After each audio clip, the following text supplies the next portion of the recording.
Danas ćemo pokazati kako da sami zamenite sijalicu u zadnjem desnom migavcu na automobilu Volkswagen Golf 5. Ono što je simptomatično jeste kada sijalica prestane sa radom, znači pojavljuje se ova žuta oznaka za sijalicu i pokazivač pravca počinje ovako neravnomerno, u stvari ubrzano da blinka. To je znači jedan od prvih simptoma da sijalica ne radi, naravno pored toga što sijalica stvarno ne svetli. Leva sijalica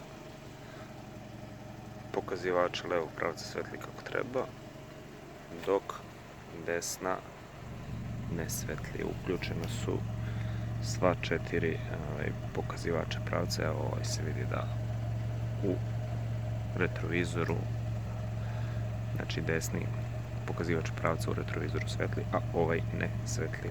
Kako se vrši demontaža zadnjeg svetla sa automobila, potrebno je da odšrafimo ovaj šraf ovde i ovde gore se nalazi još jedan šraf, nakon čega kompletan far se odvaja od karoserije automobila.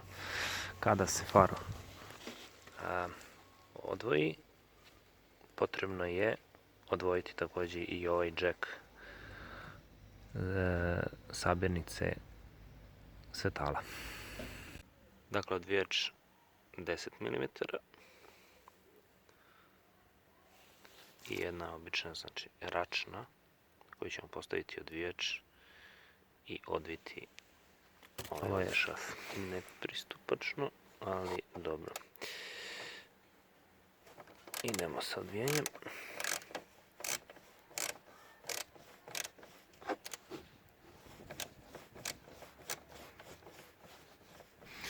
Dakle, odšrafio sam oba šafa, gornji i donji, i sada ću polako, dakle, povući far i odvojiti ga od karoserije automobila. Kada je svetlo demontirano sa automobila, potrebno je ovaj džek demontirati, znači sa ove sabirnice za svetla u zadnjem desnom faru. Nije sjajno i pristupačno, ali dakle sa šrafcigerom se pozicioniramo i polako, znači povlačimo kako bi ovaj džek izašao napolje. Evo ga, plastični džek je demontiran. Dakle, samo sam blago povukao šrafcigerom u pravcu, znači od fara, i džek je isključen, dakle, sa ove sabirnice zadnjeg fara. Demontirati plastičnu sabirnicu, znači gde se nalaze sve sijalice u zadnjem faru, i zameniti neispravnu sijalicu. Dakle, ništa ne zapinjamo, samo je potrebno, ako čak i blago rukom, ako neće rukom, onda šrafcigerom, i ova plastika izlazi, dakle, lagano iz ovog fara. Ako neće, onda samo malo šrafcigerom i poenta je samo osloboditi ovaj deo iz zadnjeg fara. Dakle, ovde su na zadnjem faru postavljene 3 sijalice. Nama je cilj da zamenimo, dakle, ovu sijalicu, odnosno sijalicu migavca koja je centralna sijalica, što se vidi ovde na faru kako gledate, dakle, ona je u centru. Tako da, to je to. Hajmo sad da zamenimo ovu sijalicu. Sijalice od 6 W košta otprilike nekih oko između 70 i 100 dinara. Može da bude i od 5. Jednostavno, dakle, ovde imamo jedan žleb gde naleže ova sijalica.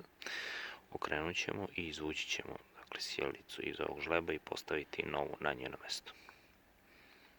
Sijalica je montirana i sad ćemo vratiti, dakle, ovaj deo na poleđinu zadnjeg fara i onda ide montaža, dakle, na automobil. To je to, samo pazite ovde, znači, sad zavisi kod nekoga da li mora šrafcigerom ili možete samo rukom povući, ovaj deo će upasti u žljeb kao i sa ove strane, gornje strane, to je to, znači na 3 dela se drži ovaj deo na zadnjem faru. Zadnji deo svetla, odnosno fara montiran, idemo na montažu, dakle na automobil. Prvo ćemo da montiramo ovaj plastični džek ovde i onda nakon toga ćemo prišafiti naš far, dakle za šasiju, za karoseriju automobila. Sad je potrebno samo postaviti ovaj plastični džek u poleđinu fara i nakon toga zašafiti far za karoseriju automobila. Svetlo montirano na automobil i sad ćemo da probamo njegovu funkcionalnost. Da li smo nešto dobro uradili?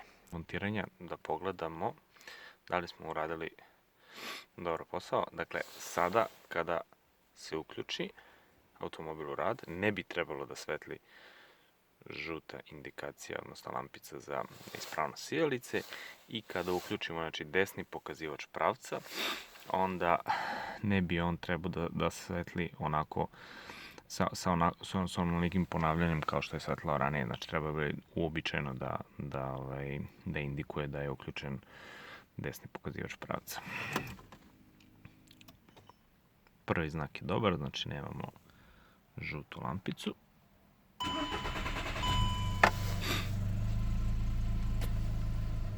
Sada kada uključimo, sve kako treba u kabini. Idemo pozadi da vidimo. To je to. Sijalica desnog pokazivača, odnosno migavca svetli. Posao odrađen kako treba. Evo napred i ovo pozadi. To je to. Ukoliko vam se sviđa ovaj video, molim vas, potpišite se na moj kanal i lajkujte. Pozdrav!